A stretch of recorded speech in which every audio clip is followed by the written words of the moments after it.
Luisa Longo è un'artista molto interessante per il tipo di progettualità e anche per i materiali che sono utilizzati nel suo lavoro. In occasione della Biennale di Architettura la mostra è dedicata a un progetto sui grattacieli. I grattacieli come luogo particolare che permettono all'uomo di avvicinarsi al cielo, quindi un messaggio di meditazione, di unione dell'uomo che vuole guardare, vuole salire sempre più in alto e abbattere tutti quei misteri che continuano a essere al centro del nostro vivere. Sono dei lavori dipinti su organza con dei colori luminescenti e mescolati a invece dei colori molto più materici. Sono affascinata e amo moltissimo le architetture. Ogni quadro ha una sua storia perché c'è comunque una valenza anche di ricerca spirituale.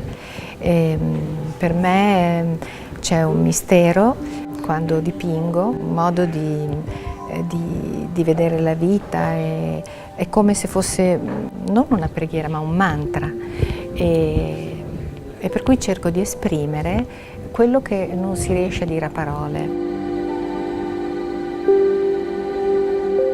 Queste opere sono molto belle, la tecnica è una tecnica veramente interessante, tanto che ho idea che farò anch'io qualcosa con l'organza, veramente bella, una cosa che io non avevo mai visto e infatti anche lei stessa dice che è un materiale che nessuno ha mai adoperato. Beh, questo è un momento molto bello, devo dire, per la nostra LL, ormai la chiamo LL, perché questa matericità del suo lavoro è veramente un qualcosa che affascina, ma per capirlo bene bisogna starci vicino, vedere questa trasparenza, questa leggerezza, è veramente un materiale incredibile, bisogna non solo vederla, ma anche in un certo senso provarla per credere, è una bellissima invenzione ed è assolutamente originale tra l'altro.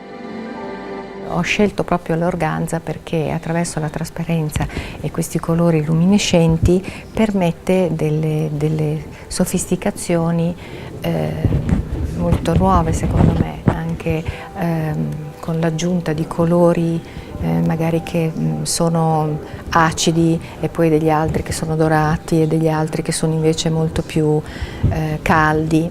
Mi piace molto mescolare tutto questo e questa è un po' la storia di questi grattacieli, dedicata anche al mio maestro Camillo Bersani, con il quale ho studiato per 17 anni e al quale devo tantissima gratitudine e riconoscenza.